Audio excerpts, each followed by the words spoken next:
चलिए दोस्तों, स्वागत है आप सभी का वर्ल्ड अफेयर्स चैनल पर। स्टार्ट करते हैं अपने आज के करंट अफेयर डेली बेसिस पे। यहाँ पर आप पढ़ सकते हैं quick point, organiser, special day, MCQ day, news of the day and PYQs. आप मेरा टेलीग्राम चैनल ज्वाइन करें, अमन सर वाईफाई स्टडीज, थोड़ा मुझसे कनेक्ट हो सके। डेली बेसिस पर 6 AM पर ये वीडियो आती है, रेगुलर देखेंगे ज़्यादा बेनिफिट होगा। और आज शाम को रात को 10 बजे 22 जनवरी जो है पूरा जीके का मैराथन स्टार्ट होने वाला है। कंप्लीट जीके आप पढ़ सकते हैं मेरे ही टेलीग्राम चैनल पे, आपको ये लिंक अवेलेबल होगा। 10 PM पर जरूर जुड़ेगा अगर आप 10 दिन में पूरी जीके कवर करना चाहते हैं थ्योरेटिकल बेस। पहला क्वेश्चन आप सभी के सामने देखिए, एक एमिनेंट एनवायरमेंटलिस्ट थे और कैंपेनर थे और लेक्चरर भी थे, MK प्रसाद जी। इनका निधन हुआ है। ये किस मूवमेंट से रिलेटेड थे? ये रिलेटेड थे save the silent valley movement.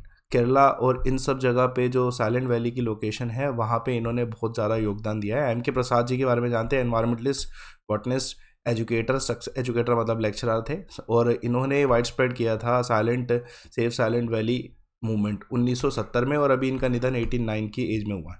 ठीक है। यूनाइटेड नेशन का एक मिलेनियम इकोसिस्टम असेसमेंट बोर्ड जो था वो भी इन्हीं से एसोसिएट था। 5 साल के लिए ये एसोसिएट रहे इस पूरे असेसमेंट बोर्ड से। इंपॉर्टेंट है। उसके अलावा जो world wide fund for nature का जो ऑपरेशन केरला में स्टार्ट किया गया था साइलेंट वैली में, उससे भी एसोसिएटेड थे और ये चेयरमैन भी रह चुके हैं MS Swaminathan research foundation program advisory committee, जो कि वियनाड में। इम्पोर्टेंट क्वेश्चन आने के चांसेस है। उसके अलावा जो है इन्होंने अपनी जो पोस्ट ग्रेजुएशन बॉटनी में की, उसके बाद ये एनवायरमेंटल एक्टिविज्म की फील्ड में आए और महाराजा कॉलेज ऑफ एर्वेकुलम यहाँ पे ये लेक्चरर भी रहे और उसके बाद यहाँ के प्रिंसिपल भी बने। तो इनका एक बहुत बड़ा रोल रहा है। इंटीग्रेटेड जो रूरल टेक्नोलॉजी सेंटर जो बनाया गया पलक्काड़ में, उसमें भी जो है प्रोफेसर के रूप में रहे थे।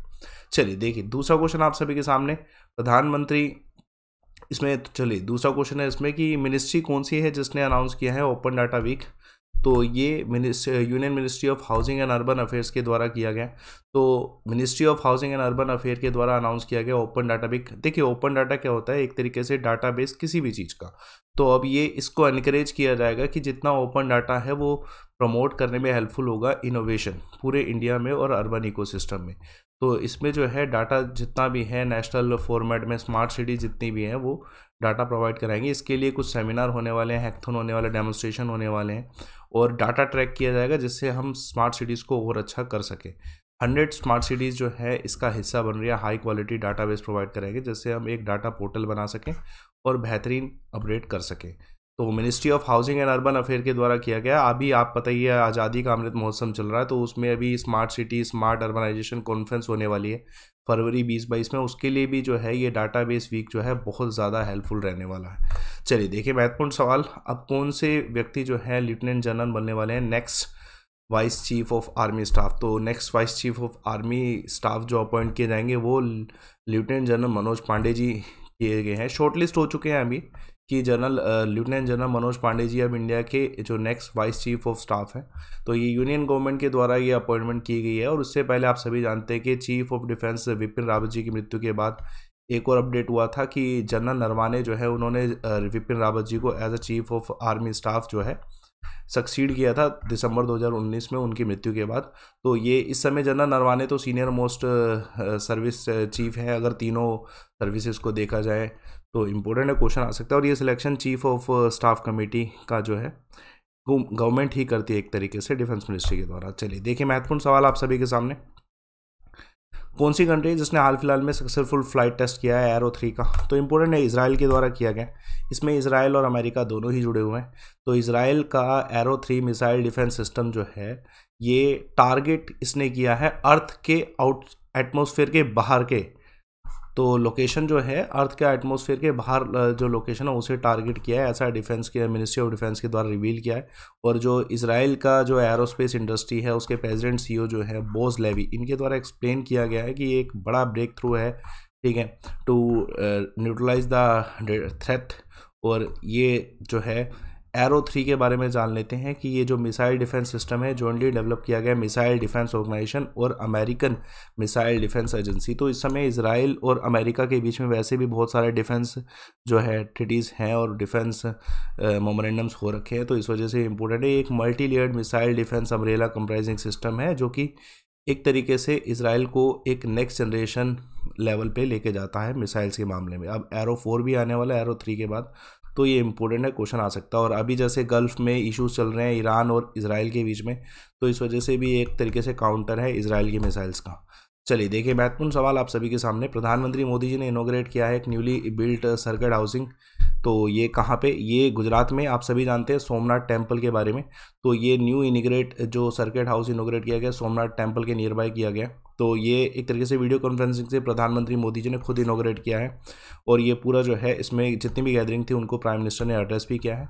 सोमनाथ टेम्पल के नियर बाय ये जो सर्किट बनाया गया, इसकी लागत 30 करोड़ की आई है। इसमें एक तरीके से बेहतरीन तरीके से सूट्स, वीआईपी, डिलक्स रूम्स होंगे, जो कि लैंडस्केप नियर बाय जो है, माउंटेन व्यू के जो नियर बाय व्यूज़ हैं उसके नियर बाय होंगे। तो मतलब एक तरीके से लग्जरियस रहेगा।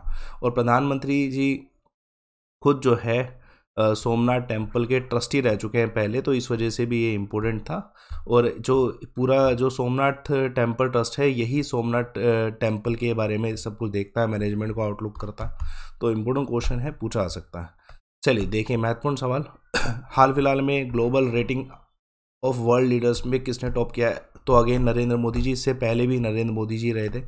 तो प्राइम मिनिस्टर नरेंद्र मोदी जी जो है global rating among the world leaders में जो है टॉप पे रहे हैं 71% की रेटिंग के साथ। इवन 2021 में भी जो नरेंद्र मोदी जी टॉप पे थे, लेकिन उस समय जो इनका परसेंटेज था वो 63 का था। इस बार अभी ये 71 का हो गया।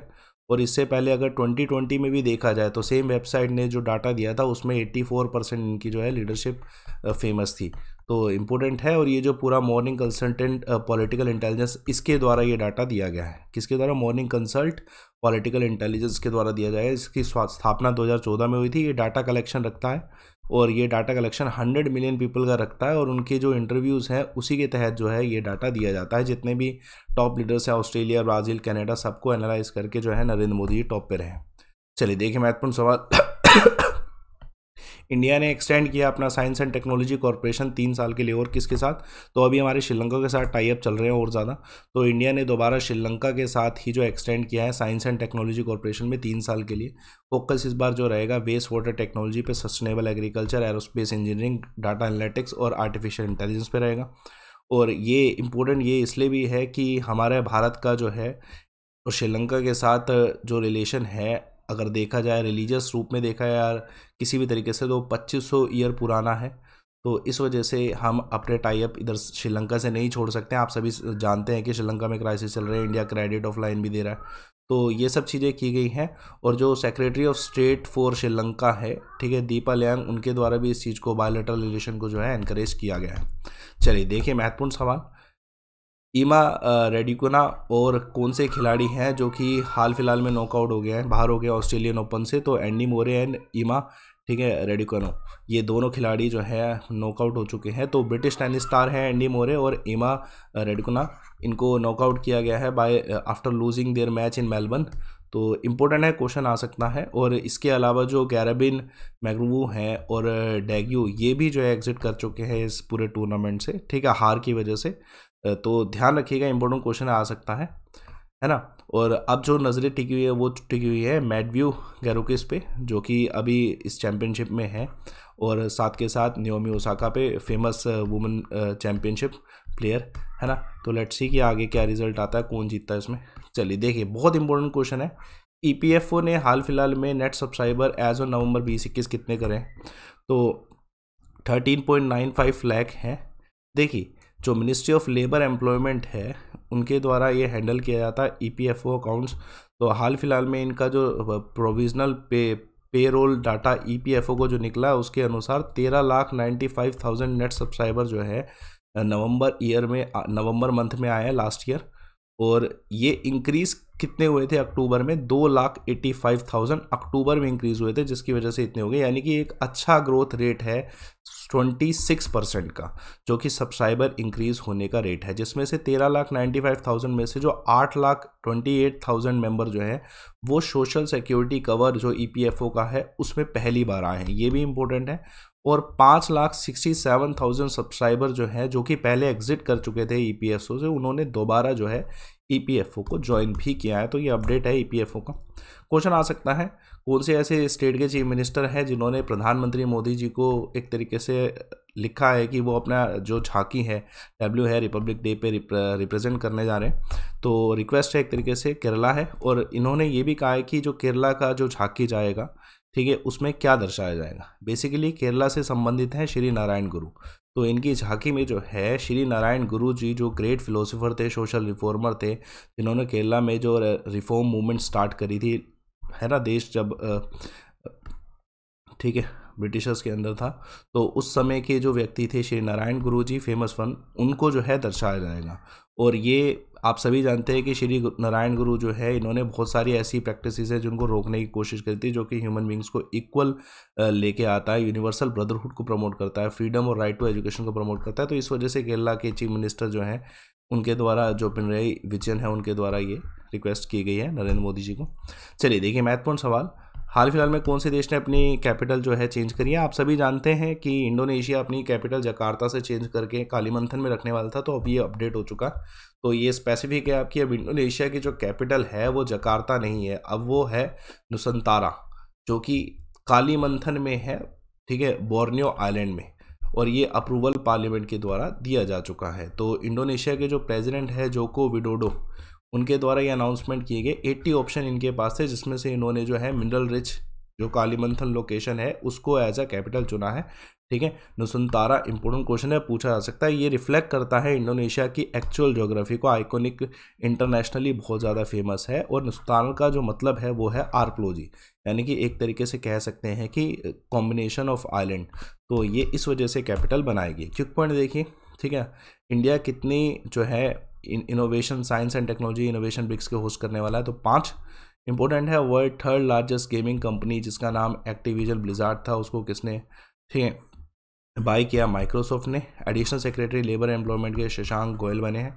मैंने कल आपसे एक सवाल पूछा था, चिपको मूवमेंट से संबंधित कौन है, तो अनु के द्वारा और बाकियों के द्वारा भी अच्छा आंसर दिया, सुंदरलाल भगोना, डिटेल फॉर्म में। अभी इनका निधन हुआ, इस वजह से भी इंपॉर्टेंट क्वेश्चन है।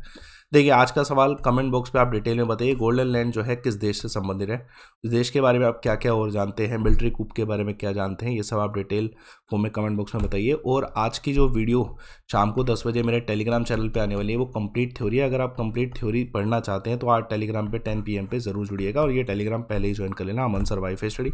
और SSC कॉम्बैक्ट अवेलेबल है, ज़रूर देखिएगा 23 जनवरी को। तो इस बार क्वान्टिटेटिव एप्टीट्यूड का अटैम्प्ट करिएगा, कोड यूज़ करेगा इधर लाइव अमन, ये कोड आपको यूज़ करना है, जिससे आप जो है अटैम्प्ट कर सकते हो। रिपोर्ट एंड विन का ऑप्शन अवेलेबल, और मेरे कोर्सेज आप ज्वाइन कर सकते हैं। देखिए अगर आप एक डिटेल कोर्स ज्वाइन करेंगे, इस कोड को यूज़ करके आपकी फ़ीस कम होगी। आपको बेनिफिट ये है कि आपकी फ़ीस कम होने के साथ आपको सारे टीचर्स मिलेंगे। एक अच्छा मौका है इस समय कोर्सेज ज्वाइन करने का। डिटेल फॉर्म में कोर्सेज अवेलेबल है हर एक सब्जेक्ट के। लाइव अमन कोड से आपकी फ़ीस जो है कम होने वाली है। सेशन को लाइक करिए, शेयर करिए, चैनल को सब्सक्राइब करिए। Thanks a lot for watching.